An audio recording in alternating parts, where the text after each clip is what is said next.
Well guys, तो मैं हूं रॉकी और आप देख रहे हैं एलीट मनिया ओरिजिनल। और गाइज, इस वीडियो के अंदर हम डब्ल्यूडब्ल्यूई के सम ऑफ द बिगेस्ट अपडेट पर बात करने वाले हैं। गाइज, डब्ल्यूडब्ल्यूई में विंस मैकमैन के रिटर्न होने के बाद कोडी रोड्स का फ्यूचर रिवील हो चुका है। डब्ल्यूडब्ल्यूई के रॉ आफ्टर मेनिया होने के बाद रॉ आफ्टर मेनिया की व्यूअरशिप सामने आ चुकी है। डब्ल्यूडब्ल्यूई से रेसलर्स के रिलीज होने को लेकर बैक स्टेज से बहुत बड़ी अपडेट आ रही है। ब्रे वायट सहित बेली जैसे बड़े सुपरस्टार डब्ल्यूडब्ल्यूई कंपनी को क्विट करने वाले हैं। तो गाइज, इसलिए अगर आपको ये सभी मेजर अपडेट जानने के तो गाइज वीडियो को एंड तक जरूर देखना। बट गाइज, चलिए अब बिना किसी देरी के शुरू करते हैं इस वीडियो को। और गाइज, सबसे पहले बात करेंगे डब्ल्यूडब्ल्यूई के रॉ आफ्टर मेनिया के व्यूअरशिप की। वेल गाइज, बात करें यहाँ पर डब्ल्यूडब्ल्यूई के रॉ के व्यूअरशिप की तो गाइज, जैसा कि आप लोग को याद होगा, लास्ट वीक डब्ल्यूडब्ल्यूई के रेसलमेनिया के go home edition Monday night Raw को अमेरिका में करीबन 1.8 मिलियन लोगों ने देखा था। और गाइज, लास्ट वीक डब्ल्यूडब्ल्यूई के मंडे नाइट रॉ को 1.8 मिलियन व्यूअरशिप मिली थी। बट गाइज, यहीं अभी हफ्ते डब्ल्यूडब्ल्यूई के साल के सबसे बड़े मंडे नाइट रॉ डब्ल्यूडब्ल्यूई के रॉ आफ्टर मेनिया की व्यूअरशिप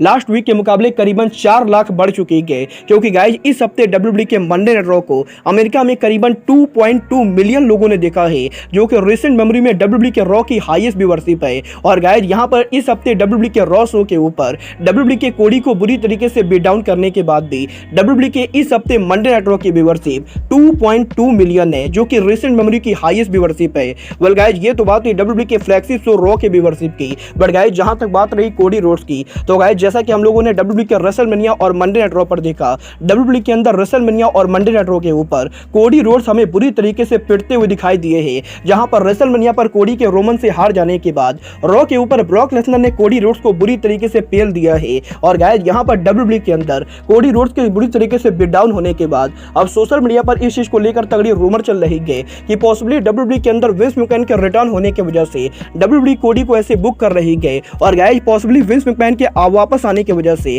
कोडी रोड्स को डब्ल्यूडब्ल्यूई के अंदर जॉबर बनाया जाने वाला है। वेल गाइज, अगर आप लोग भी ऐसा सोच रहे हो तो गाइज, आप लोग बिल्कुल गलत सोच रहे हो। क्योंकि गाइज, इस हफ्ते रेसलिंग ऑब्जर्वर डेव मेल्जर ने इस चीज को कंफर्म किया है कि विंस मैकमैन के डब्ल्यूडब्ल्यूई में वापस आने की वजह से कोडी रोड्स को नुकसान नहीं बल्कि फायदा ही होने वाला है। क्योंकि गाइज, अगर आप लोग को नहीं मालूम है तो गाइज, मैं आप लोग को बता दूं, विंस मैकमैन ही वो आदमी है जिन्होंने कोडी रोड्स को एडब्ल्यू से निकाल के डब्ल्यूडब्ल्यूई में साइन करने की कोशिश की थी। और गाइज, विंस मैकमैन वो पहले आदमी थे जिन्होंने कोडी के एडब्ल्यू कॉन्ट्रैक्ट एक्सपायर होने के बाद कोडी रोड्स को डायरेक्टली कॉन्ट्रैक्ट किया था। गाइज, यहाँ पर विंस मैकमैन ही वो आदमी थे जिन्होंने कोडी रोड्स के एटलांटा जॉर्जिया वाले होम टाउन पर जाके कोडी रोड्स के घर पर बैठ के कोडी को डब्ल्यूडब्ल्यूई में लाने के लिए मनाया था। और गाइज, क्योंकि यहाँ पर विंस मैकमैन ने कोडी को डब्ल्यूडब्ल्यूई में लाया है तो गाइज, यहाँ पर विंस मैकमैन के वापस आने की वजह से कोडी रोड्स के पुश में कोई भी प्रॉब्लम नहीं होने वाली है। और गाइज, यहाँ पर इवन विंस मैकमैन के रिटर्न होने के बाद पॉसिबली कोडी को इन फ्यूचर और भी बड़ा पुश मिल सकता है। और गाइज, इस समय डब्ल्यूडब्ल्यूई के अंदर कोडी रोड्स के साथ जो कुछ भी हो रहा है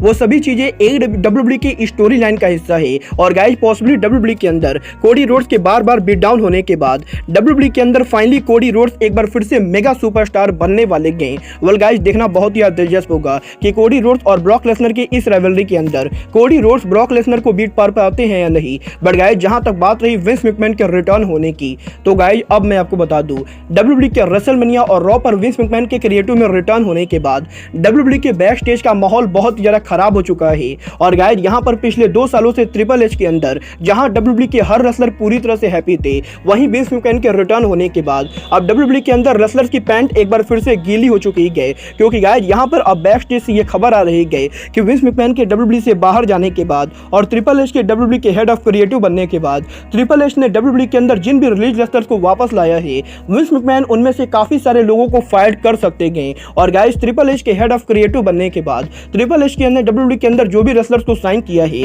पॉसिबली उनमें से कई सारे लोगों को विंस मैकमैन बाहर करने वाले हैं। और गाइज, यहाँ पर इस चीज को लेकर तगड़ी रिपोर्ट आ रही है कि विंस मैकमैन के डब्ल्यूडब्ल्यूई में वापस आने के बाद विंस मैकमैन एक बार फिर से मेजर बजट कट कर सकते हैं। और गाइज, इस बार इस बजट कट के अंदर डब्ल्यूडब्ल्यूई के सम ऑफ द बिगेस्ट सुपरस्टार आने वाले हैं। क्योंकि गाइज, इस हफ्ते फाइटफुल ने इस चीज को कंफर्म किया है कि डब्ल्यूडब्ल्यूई के 2 ऐसे बड़े रेसलर्स हैं जो कंपनी से उनका रिलीज मांग रहे हैं। क्योंकि गाइज, इन रेसलर्स को ऑलरेडी ये बात मालूम है कि विंस मैकमैन के क्रिएटिव में वापस आने के बाद डब्ल्यूडब्ल्यूई इनको बड़ा सुपरस्टार नहीं बनाने वाली है। और गाइज, यहाँ पर विंस मैकमैन जैसे ही कंपनी पर वापस आएंगे, डब्ल्यूडब्ल्यूई के ये रेसलर अब कंपनी से उनका रिलीज मांग रहे हैं। और गाइज, यहाँ पर इस चीज को लेकर तगड़ी रूपर चल रही है कि ये दोनों रेसलर और कोई नहीं बल्कि डब्ल्यूडब्ल्यूई के सुपरस्टार ब्रे वायट और बेली हैं। क्योंकि गाइज, यहाँ पर इस हफ्ते सोशल मीडिया के ऊपर ब्रे वायट के कंपनी पर अपीयर ना होने को लेकर रूमर चल रही है। और गाइज, जिस तरीके से सोशल मीडिया के ऊपर ब्रे वायट डब्ल्यूडब्ल्यूई के अंदर काम नहीं कर रहे गए, उसके बाद इस चीज के बहुत ही ज्यादा चांसेस हैं कि पॉसिबली विंस मैकमैन की कंपनी में रिटर्न होने की वजह से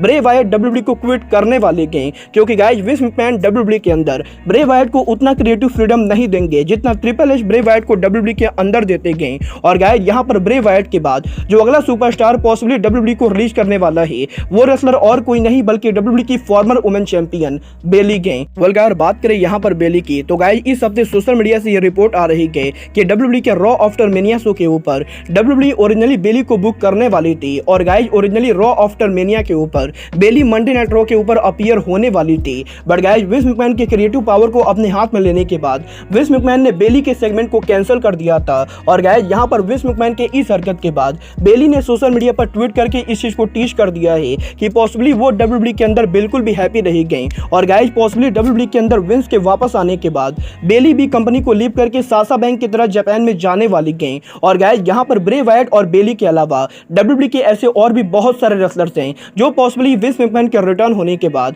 कंपनी से या तो बाहर फेंके जाएंगे या फिर खुद ब खुद कंपनी को छोड़कर चले जाएंगे, क्योंकि गाइस विंस मैकमैन के बैक स्टेज पर रिटर्न होने के बाद बैक स्टेज पर लोग बिल्कुल भी खुश नहीं गए। और गाइस इस समय डब्ल्यूडब्ल्यूई के लॉकर रूम का माहौल एईडब्ल्यू के लॉकर रूम के माहौल के मुकाबले भी खराब हो चुका है। वेल गाइस आपको क्या लगता है विंस मैकमैन के रिटर्न होने के बाद डब्ल्यूडब्ल्यूई का कौन सा रेसलर कंपनी को लीव करने वाला है? आप लोग मुझे कमेंट करके बताइए। बट गाइस अब आज के इस वीडियो में बस इतना ही, मैं मिलता हूं आपसे अपने अगले वीडियो में। बट गाइस तब तक के लिए good bye, good night and bang.